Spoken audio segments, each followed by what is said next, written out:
जब त्रेता युग में परमात्मा आए हुए थे, उस समय की एक कथा सुनाते हैं परमेश्वर की, सुप्रसिद्ध है। एक भक्त ने प्रश्न किया था, जब दास गांव गांव में घर घर में सत्संग करने जाता था, उसने सत्संग सुनने से पहले कहा, जी मैं रामायण को बहुत अच्छी तरह पढ़ता हूं और गहनता से उसका अध्ययन करता हूं। मुझे एक दो प्रश्न ऐसे खटक रहे हैं जिनका मुझे किसी भी मंडलेश्वर के पास, किसी भी संत ऋषि आचार्य शंकराचार्य संत महात्मा के पास उसका उत्तर नहीं मिल पा रहा। उत्तर वो देते हैं अपने ढंग से, पर मेरी संतुष्टि नहीं होती। मैंने कहा, बोलो भाई बताओ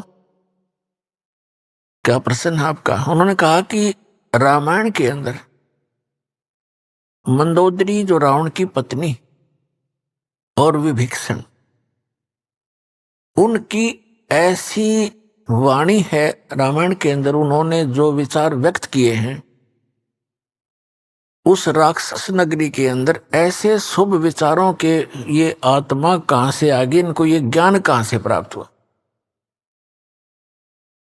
मंदोदरी कितना समझाती है, विभीषण भी बहुत अच्छे वचन कहता अपने भाई को। ये विचार उनके पास कहां से आ गए, और पूरे श्रीलंका के अंदर कोई बोलनिया नहीं था। और दूसरा वो ये कह रहा था कि जैसे हम सुनते हैं कि समुद्र के ऊपर पुल बनाया, कभी तो हम सुनते हैं कि श्री रामचंद्र जी ने पत्थर तरा दिए, फिर हम ये भी पढ़ते हैं कि श्री रामचंद्र जी ने 3 दिन तक घुटनों समुद्र में खड़ा होकर के प्रार्थना करते रहे, अग्निबाण से फूंकना चाहा। फिर उन्होंने कहा कि नल नील आपके यहाँ ऐसे भक्त हैं जिनके हाथों में ऐसी करामात है, उनके हाथों से पत्थर भी नहीं डूबते। और नल नील ने पत्थर तरा दिए। कोई कहता है श्री हनुमान जी ने राम नाम लिख दिया पत्थरों पर, वो हल्के हो गए, तैरने लग गए। ये इस बिना सिर पैर की बात है, मुझे कोई संतुष्टि नहीं मिल रही। मैंने बहुतों से प्रश्न कर लिया, वो भले अपनी तरफ से उत्तर देने की चेष्टा करते हैं। मैंने उससे कहा कि पुण्यात्मा, मुझे भी पहला ऐसा हिंदू भक्त मिला है जो ऐसा प्रश्न करने वाला हो, अपने सदग्रंथों में जिसको शंका हो और उसका समाधान ना हो पा रहा हो। अन्य श्रद्धालु तो कोई तो कहीं फंस गए हैं, कोई राधा स्वामी कहीं चले गए, कोई किसी के, कोई सच्चा श्रद्धा सरसा में, उन्होंने रामायण आदि पढ़ने की आवश्यकता नहीं महसूस हो रही। और शेष जो श्रद्धालु ब्लाइंड फेथ किए बैठे अपने गुरुओं पर, और एक आप हो जो ऐसी बात कही है जो प्रत्येक ने इस पर विवेचन करना चाहिए था। और इसके लिए यदि मैं आपको उत्तर दूंगा अभी, तो आपकी बुद्धि कैच नहीं कर सकती, क्योंकि आप बालक हो, अभी तो आप इस अध्यात्म मार्ग में प्रथम कक्षा के विद्यार्थी भी नहीं हो। तो सबसे पहले आपने सृष्टि रचना सुनना पड़ेगा। अब रात्रि में मैं सत्संग करूंगा, आप सत्संग सुनना और आपके प्रश्नों का उत्तर उसमें मिलेगा। दास ने पहले मौखिक सृष्टि रचना सुनाई और उसको ऐसा लगा जैसे ये दंत कथा, लोक वेद, बनावटी सी कहानी है। फिर दास ने सुनाया ये जो उसके प्रश्न का उत्तर था, वो कथा आपको भी सुनाता हूं। जिस समय परमात्मा स्वयं मुनिंदर नाम से प्रकट थे, उस समय श्रीलंका के अंदर एक चंद्र विजय नाम का एक भाट था। भाट आपको पता होगा, जो राजाओं के घरों में जाते थे, बड़े बड़े नवाबों के घर जाते थे, उनकी प्रशंसा के पुल बांधा करते थे, उनको कथा कहानी सुनाया करते थे, उनको चुटकुले सुनाकर उनकी महिमा के पुल बांधकर प्रसन्न करके उनसे कुछ रोजी रोटी प्राप्त करते रहते थे। वो चंद्र विजय नाम का एक भाट था। उसके घर में पुत्र पुत्रियां और पुत्र वधू कुल मिलाकर 16 सदस्य थे। परमात्मा कहते हैं, गोता मारूं स्वर्ग में, जा बैठूं पाताल। गरीबदास जी वर्णन कर रहे हैं परमात्मा की महिमा को। गरीबदास ढूंढता फिरूं अपने हीरे मोतीलाल। तो परमात्मा एक साधु रूप में चंद्र विजय जिस रास्ते से सुबह सुबह सैर सपट्टे को जाता था, उस मार्ग में एक वृक्ष के नीचे बैठ के, और पुण्यात्मा भक्त का एक विशेष लक्षण होता है कि साधु संत दिखाई देते उसकी आत्मा अपने आप आकर्षित हो जाती है। वो उसका सौभाग्य या दुर्भाग्य, वो असली है या नकली, लेकिन वो असली मानकर ही पहुंच जाता है। तो परमात्मा भी कहते हैं कबीर साहब के साधु दर्शन राम का, मुख पे बसे सुहाग, और दर्श उन्हीं को होत हैं जिनके पूर्ण भाग। कबीरा दर्शन संत के, परमात्मा आवे याद, और लेखे में वही समय, बाकी का समय बर्बाद। अब जो ही चंद्र विजय अपने निर्धारित समय पर सुबह सुबह बाहर निकला, घूमने के लिए गया, फ्रेश होने के लिए गया, जाते समय देखा कि साधु बैठा है। अपना वापस आते समय उन्होंने चरणों में प्रणाम किया और कहा, महात्मा जी, दास का यह मकान है, छोटा सा झोंपड़ा है, दर्शन दो भगवान, कुछ आहार करो, हमारा भी उद्धार करो। परमात्मा तो गए उसी विषय में थे। परमात्मा ने कहा कि भाई, मैं ऐसा वैसा संत नहीं हूं, मेरे कुछ नियम हैं, मर्यादाएं हैं, उनको यदि तू पालन करेगा तो मैं चल सकता हूं तेरे घर पे। करबद्ध होकर के चंद्र विजय भाट ने कहा कि हुक्म करो परवरदिगार, क्या नियम है, क्या आदेश है आपका? संभव कोशिश करूंगा, जितना भी संभव मेरे से हो सके। परमात्मा ने कहा कि जो मेरा भक्त हो जाता है, उपदेश दीक्षा ले लेता है, मेरा शिष्य बनता है, मैं उसी के घर जाता हूं, ऐसे वैसे व्यक्ति के, अनुपदेशी के घर में आहार नहीं करता। तो चंद्र विजय ने कहा कि भगवान, मैं तो गुरु बना चुका हूं एक ऋषि को, और उसी ऋषि को गुरु बना रखा है, और बहुत से हमारे साथियों ने। तो परमात्मा ने कहा, आपके गुरुजी ने किस भगवान की भक्ति बताई है? अब चंद्र विजय कहता है कि और भगवान कौन है? शिव जी, शंकर भगवान ही तो है सर्वेश्वर, और हमारे राजा भी भगवान शंकर के ही उपासक हैं। फिर परमात्मा ने उसको कहा कि भाई, तुम सभी भ्रमित हो, ये शंकर भगवान नहीं है, ये एक देव है, और ये तीन देव एक जैसी ही शक्ति वाले हैं। श्री ब्रह्मा जी रजगुण, श्री विष्णु जी सतगुण, श्री शंकर जी तमोगुण। जैसे आजकल के दृष्टिकोण से अब दास समझाएगा, जैसे एक प्रांत में मिनिस्टर होते हैं, मंत्री, तो उन मंत्रियों का एक जैसा ही रैंक होता है, एक जैसी पावर होती है, एक जैसे ही वो एमएलए से होते हैं, लेकिन उनके विभागों में अंतर होने से थोड़ी सी वैल्यू उनकी घट बढ़ जाती है, वो अलग बात। फिर परमात्मा ने बताया, तीन लोक का राज है ये, ब्रह्मा विष्णु महेश, ऊंचा धाम कबीर का, बाणी बिरह विदेश। तीन देव की जो करते भक्ति, उनकी कदे ना होवे मुक्ति।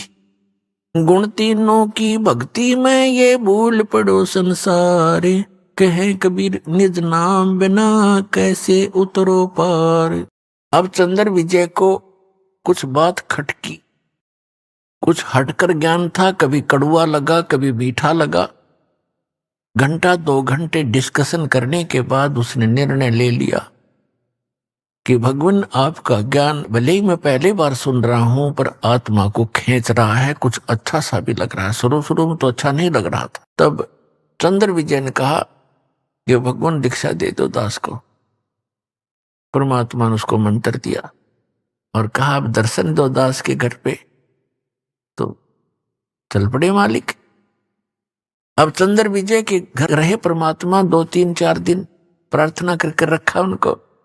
सारे परिवार को बैठा लेते थे, और सत्संग सुनाते थे, ज्ञान सुनाते थे। तो प्रथम बार तो केवल चंद्र विजय ने ही दीक्षा ली, बाकी सदस्यों ने नहीं दीक्षा ली, क्योंकि पहले बड़े श्रद्धालु व्यक्ति थे। दीक्षा ग्रहण बेसिक ना की, लेकिन ज्ञान सुनते रहे। परमात्मा चले गए, वो फिर कुछ दिनों के बाद फिर आए। उस समय तक चंद्र विजय ने सारे परिवार को तैयार कर लिया दीक्षा दिवाने के लिए। परमात्मा आए, पीछे उन्होंने सब ज्ञान पर डिस्कस किया और सबने स्वीकार किया कि बात सारी सत्य है और समर्थ हैं ये संत, इनके दर्शन से ही आत्मा प्रसन्न होती है। जिन मिलते सुख उपजय, मिटे कोटि उपाद, भवन चतुर्दश ढूंढियो वो परम स्नेही साध। और वो तो परमात्मा आए थे, उन सब ने दीक्षा ले ली। पूरे चंद्र विजय भाट के 16 के 16 सदस्य दीक्षित हो गए। अपने आत्माओं देखना मालिक की कैसी रजा होती है। अब पहले चंद्र विजय की पत्नी करमवती प्रतिदिन मंदोदरी के पास जाती थी, घंटा 2 घंटा उसका मनोरंजन करवाया करती थी। और क्या सुनाया करती थी? ऐसे ही घटिया सतर के चुटकुले, बेहुदी बातें जो आम समाज में कहीं भी नहीं जाती। इस तरह की घटिया प्रकार के चुटकुले ऐसे ही जैसे बतलाया करती हैं वो दोनों जनी, और मंदोदरी को हंसाया करती थी, खुश करती थी। जब उस करमवती को ये ज्ञान हुआ, फिर वो जाकर के मंदोदरी जी को, Mandodari wife of Ravan, king of Lanka, उसको समझाने लगी, ये ज्ञान सुनाने लगी। इस ज्ञान को सुनकर मंदोदरी की आत्मा ऐसे खिंचने लगी और एक दिन ये बोली कि करमवती, तेरे अंदर तो सारा डंगा भरा था, ये बात तू लाई कहां से? इतने सुंदर वचन आत्मा को खींच रहे हैं, तो ये ज्ञान कहां से लाई? तेरे सत्र का ज्ञान नहीं है ये, वरना आज तक हमने किसी सदग्रंथ में देखा नहीं और किसी पुराण में पढ़ा नहीं, किसी ऋषि ने सुनाया नहीं। यूं बता, ये कथा तेने ये ज्ञान सुना कहां से? करमवती ने बताया कि हमारे घर पे हमारे गुरु जी आते हैं, उन्होंने ये ज्ञान सुनाया मंदोदरी। अब मंदोदरी ने कहा कि अब के तेरे गुरुजी आए तो मेरे घर बुला के लाना। अब परमात्मा फिर जाना ही था अपने पेड़ पौधों को संभालने के लिए। तो परमात्मा गए तो करमवती ने कहा, हमारे राजा की रानी को मैंने आपका ज्ञान सुनाया, वो बड़ी प्रभावित हुई और वो आपका दर्शन करना चाहती है। उसने कहा है कि आप एक बार अपने गुरु जी को बुला लाओ। परमात्मा कहने लगे, बेटा, रावण जो है एक बहुत अहंकारी व्यक्ति है, और वहां यदि मैं जाऊंगा और वो इंसल्ट कर देगा और उधर से अपनी पत्नी को कहेगा तू क्यों बुलाया तूने ऐसे गैर पुरुष को, तो बेटा उसके जीने भी समस्या हो जाएगी। और यदि उसको आवश्यकता है तो यहां आ जाएगी। अब कर्मवती के सामने धर्म संकट और राज संकट दोनों खड़े हो गए। धर्म संकट तो ये हो गया कि गुरुजी ने कह दिया, मैं दोबारा कहूं कैसे? और राज संकट ये खड़ा हो गया कि मंदोदरी मेरी महारानी है और उसको यूं कैसे कहूं कि ये जवाब मिल गया। फिर भी परमात्मा ने हिम्मत दी, वो जाकर कहने लगी कि मंदोदरी, हमारे गुरुजी आए हैं और मेरी अर्ज है महारानी के संतों को बुलाना नहीं चाहिए, साधु संतों का स्वयं जाकर दर्शन करना चाहिए। और यदि मैं प्रार्थना करूंगी ज्यादा और वो आ भी गए और उन्होंने आप पर रजा बख्शी नहीं, तो बात नहीं बनेगी। हमारे गुरुदेव जी ने आपके घराने से बना कर दिया और ये कहा है कि यदि उसको गरज है तो मेरे पास आ जाएगी। तो मंदोदरी कहने लगी, बहन, मैं चलूंगी, मैं खुद चलूंगी, मुझे गरज है भगवान की। अपने नौकरानी के घर आगी रानी, परमात्मा के चरणों में मत्था टेक दिया और ज्ञान ग्रहण किया, दीक्षा प्राप्त की। क्योंकि कर्मवती ज्ञान से पहले काफी परिचित हो चुकी थी और उसने मंदोदरी को बहुत कुछ ज्ञान सुना दिया था। मंदोदरी परमेश्वर मुनिंदर जी की शिष्या बन गई। फिर वो अपने पति रावण से ये कथा ज्ञान सुनाने लगी। रावण कहने लगा, तेरी बुद्धि चल चुकी है, तेरे को किसी गलत व्यक्ति ऋषि ने बहका दिया है। भगवान शंकर से ऊपर कोई शक्ति है, देख मेरे कैसे ठाठ कर रखे, कैसी मेरे को सिद्धियां दे रखी है, सारी सोने की लंका बना ली है। ए मूर्ख औरत, तू अब भी नहीं समझ पाई, किसके चक्कर में फंस गई। मंदोदरी कहने लगी, रावण तू मेरा पति है और मेरा कर्तव्य है तेरे को समझाने का और कहने का। आपका भी फर्ज है मुझे शिक्षा देने का, लेकिन जो ज्ञान मेरे समझ में आया है ये ज्ञान उत्तम है और अपने जो शंकर भगवान है ये समर शक्ति नहीं है। ये केवल वर्क डन दे सकते हैं जो आपका किया कर्म आपको मिल रहा है अपने तपस्याएं की, क्योंकि वो ज्ञान से परिचित थी, जिस कारण से आपको सिद्धियां भी मिल गई है। लेकिन ये अस्थायी है, एक दिन आपकी भी मृत्यु होगी और शंकर भगवान की भी मृत्यु। रावण कहने लगा, आज के बाद मेरे से जिक्र भी मत कर देना, क्योंकि उसने तो राज चाहिए था, राज उसको प्राप्त था, बस फाइनल उसने ज्ञान इतना था उसको। ऐसे गुरु मिले हुए थे। एक दिन उसने अपने देवर विभीषण के सामने ये जिक्र किया कि है तो ये भी उसका भाई, लेकिन मेरा कर्तव्य है समझाने का, मानो चाहे मत मानो। विभीषण को जब ये ज्ञान सुनाया तो कहने लगा, मंदोदरी आप ये ज्ञान कहां से लाए, और यदि मेरे भाई ने सुन लिया तो ज्यादा पिटाई कर देगा तेरी। मंदोदरी कहने लगी, मैंने तेरे भाई से बता दिया, सारा कुछ सुनाने की चेष्टा की, पर वो मान्या गति नहीं। पिटाई तो नहीं की, लेकिन वचन ऐसे कह दिए कि आगे से मेरे का सामने जिक्र भी नहीं करेगी। तो विभीषण कहने लगा कि आपको कहां से ज्ञान प्राप्त हुआ कि मैंने गुरु बना लिए। एक महापुरुष आते हैं चंद्र विजय भाट के घर पे, मैं वहां दीक्षा लेकर आई हूं। विभीषण कहने लगा, इतना उत्तम ज्ञान और आपने मुझे पीछे क्यों छोड़ दिया, मुझे भी दीक्षा दिला दो। तो विभीषण ने भी परमेश्वर मुनिंदर जी से दीक्षा ग्रहण की। अपने आत्माओं कुछ समय के उपरांत श्री रामचंद्र जी वनवास काट रहे थे और साथ में उनकी धर्मपत्नी सीता जी। तो रावण ने सीता का अपहरण कर लिया, अपने नौलखे बाग में उसको बंदी बना दिया, कैद कर लिया और उसको तरह तरह की यातनाएं दी और अपनी पत्नी बनाने की भी कुचेष्टा की, लेकिन वो सती परमात्मा की शक्ति कुछ उसके साथ थी, रावण सफल नहीं हुआ। रावण को कुछ ऐसा श्राप लगा हुआ था जिस कारण से उसका धर्म पतिव्रता का बचा रहा। फिर भी उसकी कुचेष्टा जारी रही। मंदोदरी को भी पता था इस बात का।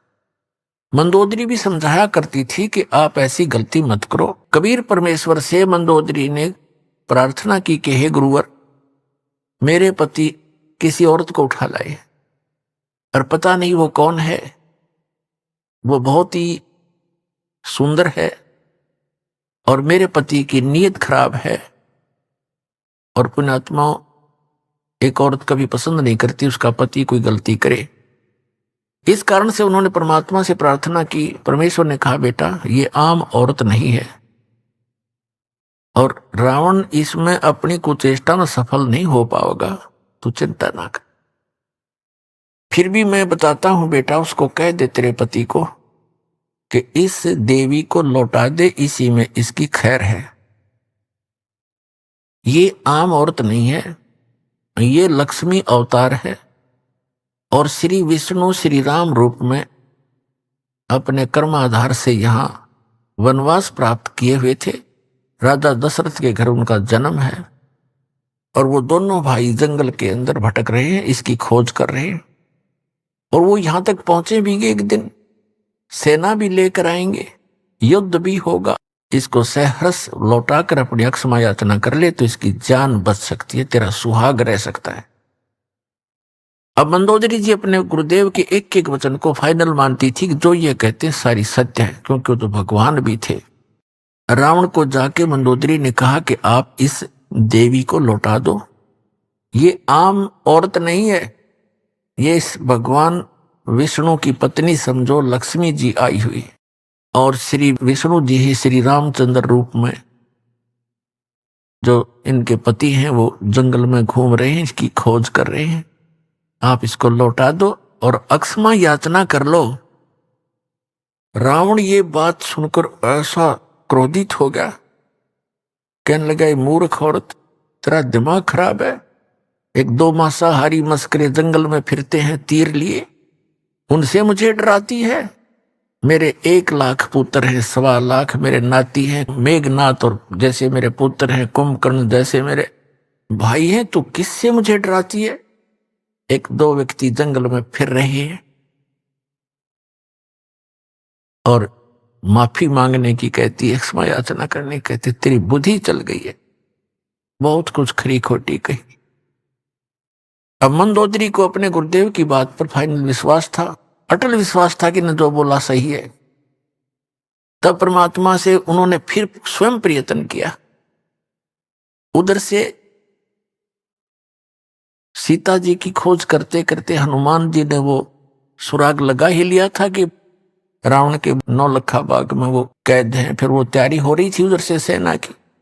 रावण के पास भी एक संदेश से आ चुके थे कि आप ये लौटा दो। जैसे अंगद जैसे दूत बनकर भी आ लिए थे और इसने आप सारा कुछ कर लिया था, अंगद का पैर भी नहीं हिला था उसके महाबलियों से, फिर भी बुद्धि काम ना करे थी, क्योंकि रावण इतना तगड़ा बताया है सूक्ष्म वेद में परमात्मा ने कि एक समय में 100 मटके तो दारू के पिया करता, शराब के, और 100 जोटियां का मांस खाया करता। वो तेरा जो भाई और ब्राह्मण था, एक भैंसे का मांस खाने लगे जैसे खाते होंगे जितने, मेरे ख्याल में 100 आदमी नहीं खा सकते वर्तमान के। और उस समय 100 मटके दारू के, एक मटका भी बड्डे होंगे उनके उस समय के थे। अभी 15-20 लीटर का तो एक घड़ा होता ही होता है। 100 मटके दारू के एक बार पिया करता और 100 जोटियां का मांस, भैंसों का मांस खाता था। इतना तगड़ा बलशाली। सतयुग में 100 फुट की हाइट होती थी मानव की, मनुष्य की, और त्रेता में 80-70 फुट की हाइट होती थी। इतने लंबे, और फिर चौड़ाई से पैरेलल होगी इसकी। तो बुद्धि भ्रष्टता पी कर, दारू शराब पी कर, खा कर मांस, सच्चाई पर विचार करना बंद कर दिया। परमात्मा ने बताया है कि तेरा सुहाग उजड़ेगा या तो इसे न मना ले।